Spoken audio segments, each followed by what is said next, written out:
आज मैं आपको सुनाने जा रहा हूं मीरा की अद्भुत कथा।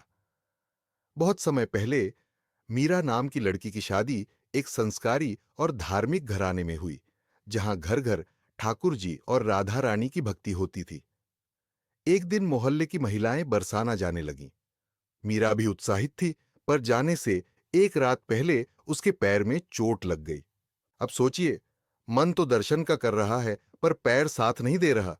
लेकिन भक्ति का खिंचाव इतना गहरा था कि अगले दिन मीरा भी उनके साथ बरसाना पहुंच ही गई। जब महिलाएं सीढ़ियां चढ़ने लगीं, तो सब आगे निकल गईं, मीरा पीछे रह गई। तभी अचानक एक छोटी सी सुंदर कन्या उसके पास आ गई। चेहरे पर दिव्य मुस्कान, आंखों में अपार करुणा, और बोली, मैया आओ, मैं तुम्हें सहारा देकर ऊपर चढ़ा देती हूं। मीरा चकित रह गई, लेकिन उसका सहारा ले लिया। रास्ते में मीरा ने पूछा, बेटी, तेरा नाम क्या है? कन्या ने मुस्कुराकर कहा, सब मुझे लाडो कहते हैं। मीरा मंत्रमुग्ध होकर बोली, वाह, नाम भी प्यारा, और तू भी कितनी सुंदर है। ऊपर पहुंचने पर लाडो बोली, मैया, मैंने तुम्हें ऊपर चढ़ाया है, तुम मुझे क्या दोगी? मीरा के पास कुछ चूड़ियां और पाजेब थीं। उसने सोचा, ये बच्ची इन्हें पहनकर और भी सुंदर लगेगी, तो उसने लाडो को दे दिए। लाडो खिलखिलाई और बोली, मैया, ये तो अधूरा है, श्रृंगार पूरा होना चाहिए। यहीं से शुरू हुआ एक अद्भुत सिलसिला।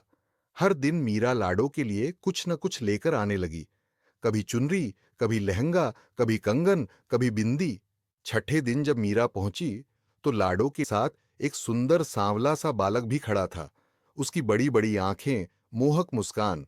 लाडो के लिए, मैया, ये मेरा सखा है, इसे भी कुछ देना पड़ेगा। मीरा बोली, कल इसके लिए कुछ लेकर आऊंगी।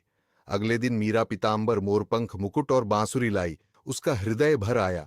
मीरा ने लाडो के पूछा, बेटा, मैंने तुझे इतना श्रृंगार दिया, लेकिन तुझे इन्हें पहने कभी देखा नहीं। तू इन्हें कब पहनेगी? लाडो की मुस्कुराकर बोली, मैया, कल राधा अष्टमी है ना, कल पहनूंगी। अगले दिन जब मीरा पहुंची, तो लाडो के ही नहीं दिखी। भीड़ थी, शोर था, लेकिन मन उसी लाडो के खोज रहा था। और फिर जब गर्भगृह का पर्दा हटा, तो मीरा स्तब्ध रह गई। सिंहासन पर स्वयं राधा रानी विराजमान थीं। उनके श्रृंगार में वही चुनरी, वही लहंगा, वही चूड़ियां, वही पाजेब, और पास में श्याम सुंदर थे, वही पीतांबर, मोरपंख, मुकुट और बांसुरी सहित। मीरा के आंसू थमने का नाम नहीं ले रहे थे। आज उसे पता चल चुका था, वो लाडो और उसका सखा कोई और नहीं, स्वयं राधा कृष्ण थे।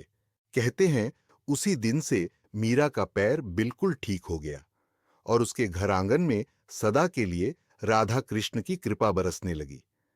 यह कथा हमें सिखाती है, जब भक्ति सच्ची और निस्वार्थ होती है, तो भगवान स्वयं अपने भक्तों के साथ खेलते हैं।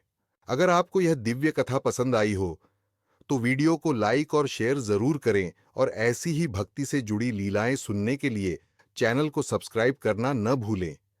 जय श्री राधे।